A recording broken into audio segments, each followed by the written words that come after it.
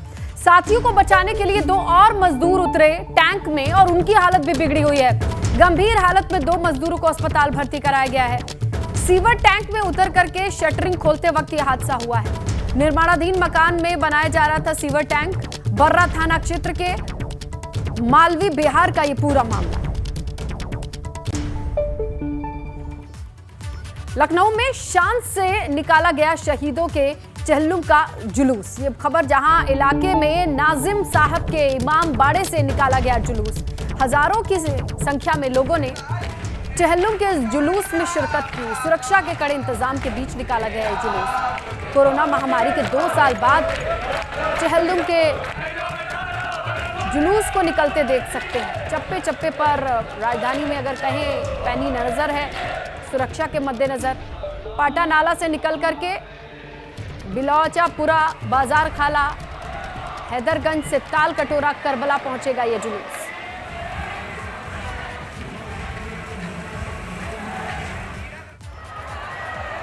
तो ये देखिए तस्वीरें कड़ी सुरक्षा के बीच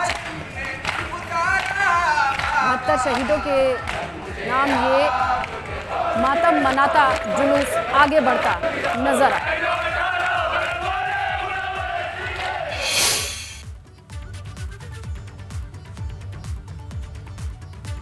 न्यूज़ एट 4 में फिलहाल इतना ही। खबरों का सिलसिला जारी है, आप बने रहिए एबीपी गंगा के साथ।